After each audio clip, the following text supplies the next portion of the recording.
Fadel hari ini? Sama hari ini kan ada BAP tambahan karena kemarin kan udah terlalu malam ya Bang. Penetapan saksi ke tersangka ya pada malam hari ini tadi setelah gelar perkara sudah ditetapkan menjadi tersangka karena memang kita mempunyai alat bukti ya dari keterangan saksi lanjut dari keterangan ahli tentunya yaitu visum. Undang-Undang Perlindungan Anak pasal 76D junto pasal 81 ayat 1 dengan ancaman paling singkat 5 tahun dan paling lama 15 tahun. Doa gue yang dikabulin Tuhan. Terima kasih buat Polres Jakarta Selatan. Terima kasih buat Ibu Kanit PPA. Terima kasih untuk para penyidik. Bapak Kasat yang sudah 7 bulan menangani kasus ini akhirnya selesai malam hari ini. Terima kasih juga untuk Bude dan Pade yang sudah membuat anak saya Laura bisa kembali lagi sama saya, bisa memberikan keterangan yang sejujur-jujurnya. Terima kasih Bang Fahmi. Yang udah Niki anggap juga sebagai ayah angkat Niki.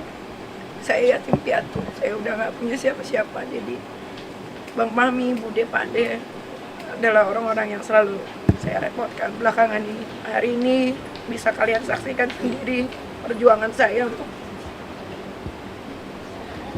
membela anak saya Laura. Walaupun saya dicaci, saya dimaki karena gak becus mengurus anak. Tapi hari ini sudah dibuktikan bahwa apa yang saya bilang itu semua benar. Saya cuma berharap setelah ini saya minta sekali sama orang-orang yang pernah memposting anak saya Laura, tolong dihapus. Saya sudah capek lelah selama 7 bulan ini. Terima kasih. Saudara Fadel Al-Fajar Bajili sebagai tersangka. Dan oleh karena satu dan lain hal sesuai dengan KUHP diatur bahwa penyidik dapat melakukan penahanan jika satu si tersangka itu mengulangi perbuatannya, menghilangkan barang bukti dan atau melarikan diri.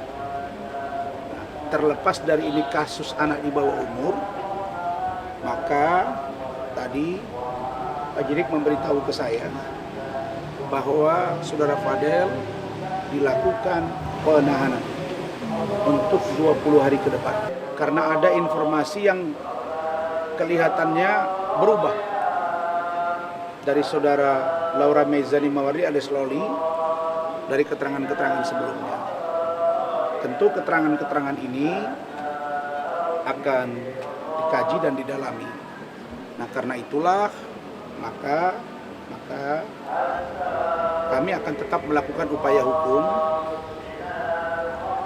Misalnya upaya hukum lain, apakah dalam bentuk pra-peradilan, apakah nanti menunggu di proses persidangan, itu saya serahkan sepenuhnya kepada keluarga. Setelah kita melakukan pemeriksaan, saksi sudah ditetapkan menjadi tersangka. Alat bukti jelas dari keterangan saksi, kemudian dari keterangan ahli. Ya, dari kemarin juga kita minta pemeriksaan tambahan. Ya, setelah itu baru kita memeriksa VA. Semua ya keterangan dari LM sudah dipenyidik.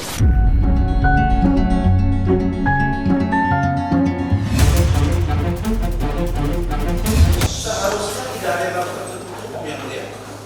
Karena chattingan ini sudah beredar di mana-mana dan saudara Hotman ini sudah bicara di mana-mana. Dan kasus Vina Eki juga ada kaitannya dengan pelecehan seksual, bahkan dibunuh. Tolong yang adil yang mulia. Kami minta supaya media meliput secara live yang mulia. Sudah menjadi ketetapan majelis hakim, kami berpegang pada Pertimbangannya apa yang mulia?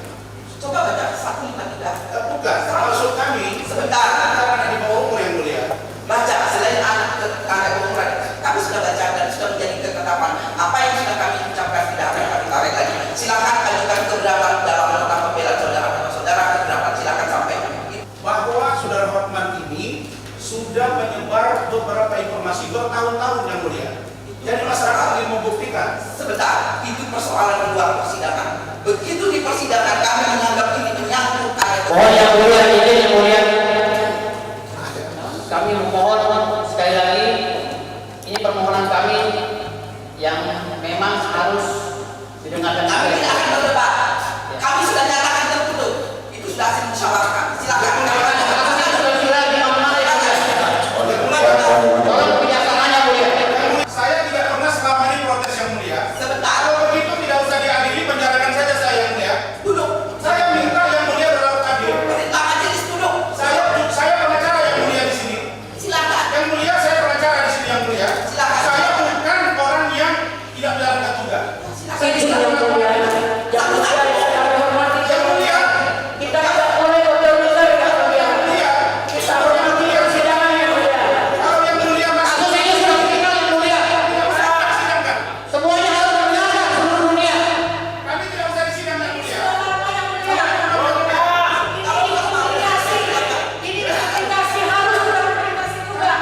Tidak ada persidangan kalau tidak live.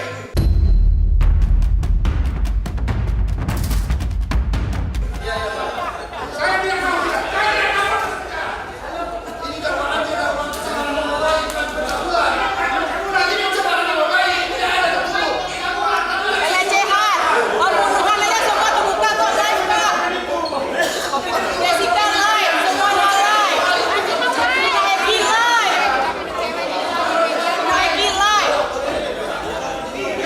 Semua live, tidak ada tidak live. Ada apa rupanya? Yang buruk. Terbuka tidak ada sidang. Kami dua tahun.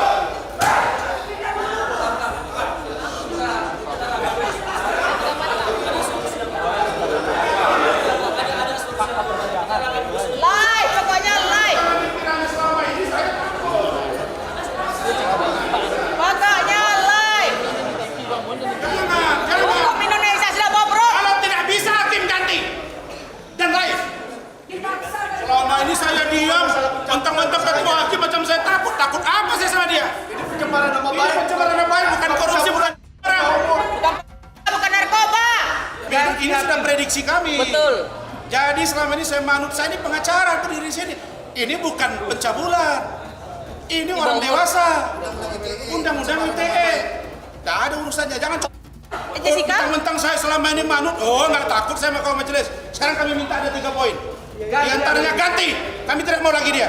Ketika kita melihat bahwa ketua majelis, anggota majelis tidak berjalan secara profesional dan netral. Jadi nggak usah kami dibentak-bentak ini itu, nggak ada. Ya. Yang kedua, kami minta wartawan bisa menyiarkan secara live semua persidangan ini. Yang ketiga, terbuka untuk umum. Kalau yang 3 ini tidak dipatuhi, kami tidak akan datang persidangan. Mau tangkap, tapi seluruhnya akan bereaksi. Dan kita tidak akan diam.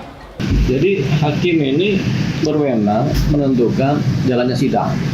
Jadi pimpinan atau penguasa terhadap persidangan adalah hakim. Jadi kalau hakim memutuskan sidang tertutup, tentunya sidang harus berjalan tertutup ya, karena hakim punya pertimbangan hukum, pertimbangan dalam persidangan, di mana sidang harus tertutup.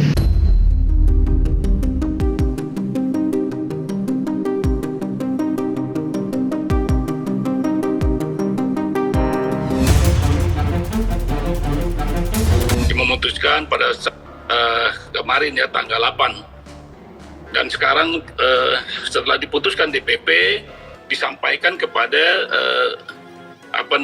DPD karena ada rekomendasi lanjutan ya terhadap pembatalan berita acara sumpahnya begitu. Jadi kalau pembatalnya tingkat DPP sebagai organisasi induknya ya sebagai di mana dia bernaung ya dia setelah dipecat Kemudian untuk pembatalan berita acara sumpah itu kewenangan Pengadilan Tinggi, di mana bernaung dia di bawah Mahkamah Agung. Sehingga itulah yang akan tindak lanjutnya. Pers ini kan menjadi isu nasional, di mana salah satu anggota telah mencederai lah, ya, karena ini menjadi komplain semua publik. Terlihat bahwa tidak profesionalnya salah seorang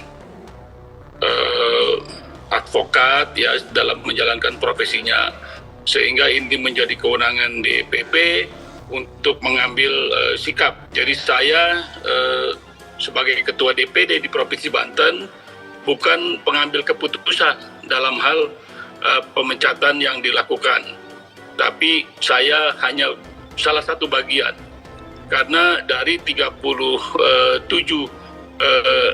DPD itu telah ditandatangani 34 DPD seluruh Indonesia menyatakan bahwa Firdaus ini telah melanggar kode etik, sehingga ini diambil sikap oleh Dewan Pimpinan Pusat. Ya, ini sudah dari sejak peristiwa itu terjadi, itu kan sudah dibahas di tingkat DPP. Tingkat DPD sebenarnya kan kalau terhadap Saudara Firdaus memang banyak pengaduan, tapi belum dilaksanakan untuk dilakukan pemeriksaan di Dewan Kehormatan.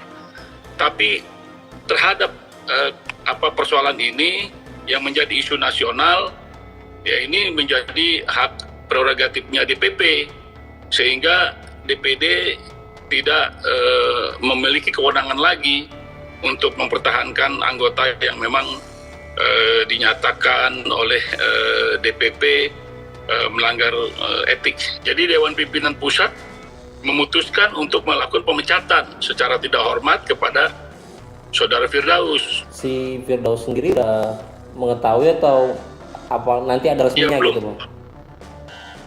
Belum, ini baru ini, makanya tadi besok mungkin sudah akan terjadi isu yang menasional ya, karena besok yang sudah terkonfirmasi ada 24 menteri yang hadir di Kongres Nasional ya, kemudian juga ada beberapa ada gubernur juga, ada wali kota dan ketua Mahkamah Agung yang sudah konfirmasi akan hadir besok. Ya, pesan saya kepada seluruh anggota Kongres Advokat Indonesia, mari kita menjalankan profesi ini dengan baik, sesuai dengan aturan yang berlaku, ya, menjunjung tinggi etik sebagaimana diatur dengan kode etik profesi.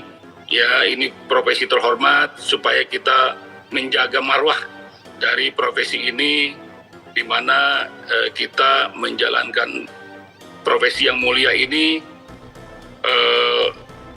menjalankan dengan sesuai dengan aturan. Ya, berdebat nggak masalah, bukan untuk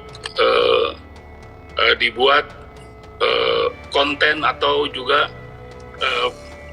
yang tidak terkait dengan pembelaan.